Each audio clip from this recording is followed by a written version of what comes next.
So today I'll be going over Linda Albert's cooperative discipline. Just going over a couple scenarios as to what those may look like in the classroom and how to handle them. The main focuses of this discipline is basically to make sure that the students feel like they're connected with the other students, that they are capable of doing the work, and that they feel like they can contribute to the class. You also want to make sure that the students have a code of conduct for the class, and that just helps optimize their learning environment. And then lastly, you want to focus on the student-parent relationship. Make sure that's a partnership between you and the parents as well, so that they are able to come to you as well as go to their parents and vice versa. The number one rule to remember is their behavior is a choice. So if a student is misbehaving, it's because something is going on. And it is your job to see, based on who that student is, what is going on. Are they trying to get attention? Are they looking for power? Are they rebelling against something? Or are they just feeling incompetent, like they can't complete the work that was given? Today I'm going to focus on the 3 C's. That is capable, connect, and contribute. As mentioned before, this is the focus of the discipline. So each scenario we will look at how can we help the student following these concepts. All right, class, so today we're going to be working on our code of conduct, just discussing our commitments we're going to make in the classroom to make sure that we have a very positive and safe environment. Okay, so can anybody give me a commitment that they can make to make this semester go by really well? Okay. Brandon?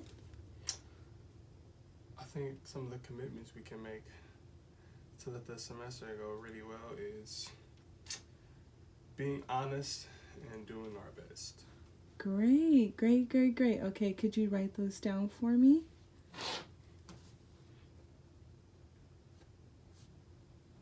And make sure that you're using I statements so that we know that you're making that commitment, okay?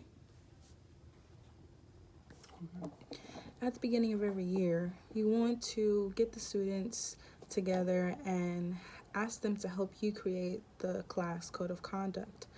And that includes writing out rules that the whole class will follow, that they create themselves, and also create the consequences for not misbehaving and not following those rules.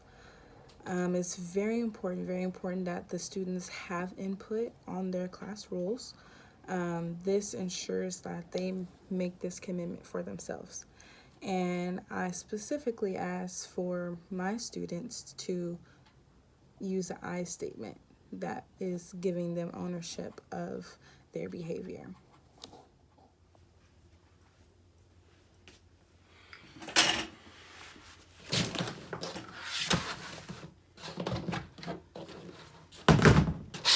Hello, class. Mr. Brandon, everything okay with you today? Yeah, I'm alright. Okay. Well, we're going to get started today on our lesson. Mr. Brandon? Yes. Do you mind making sure that you're not being destructive in the classroom? Precisely. That we can focus? I will do my best. Thank you.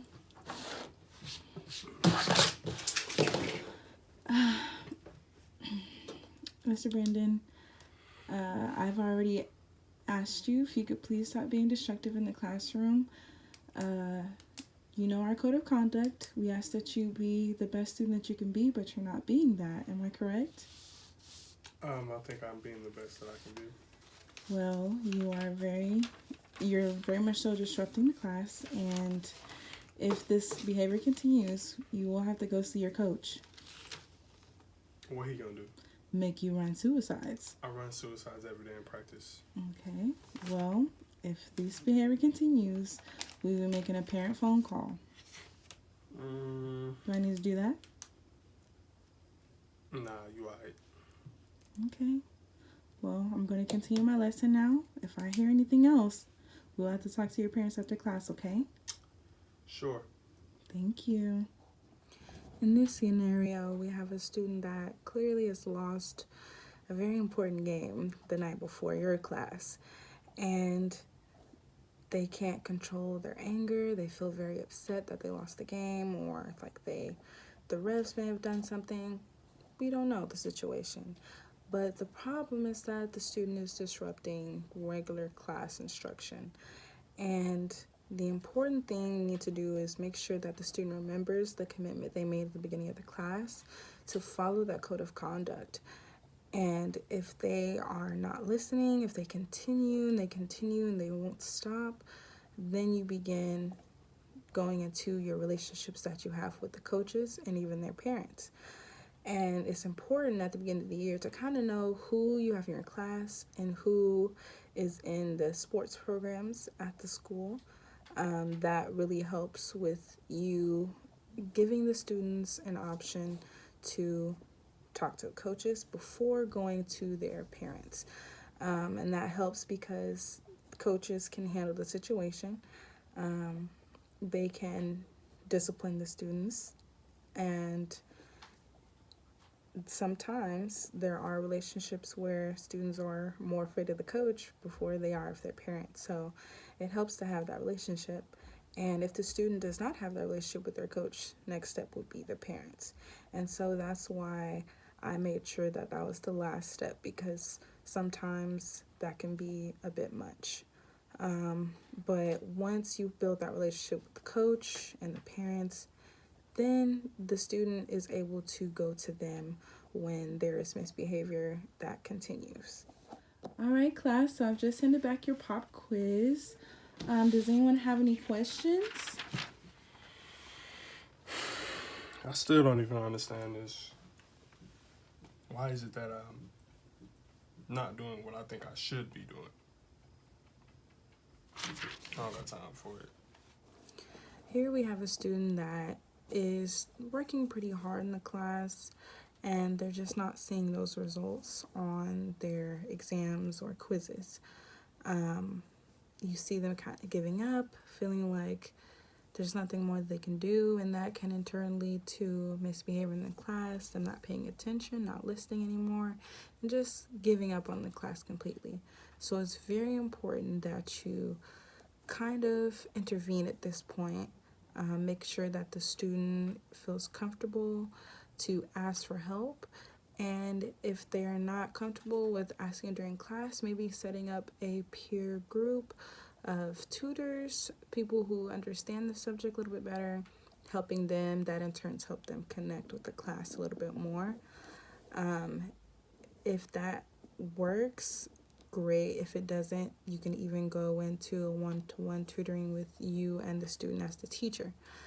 But at the end of the day, it is all about the student, and we want them to feel comfortable to, ask for help when they need it and not get frustrated on the subject, because I'm going to be a math teacher and it's going to be a very difficult subject.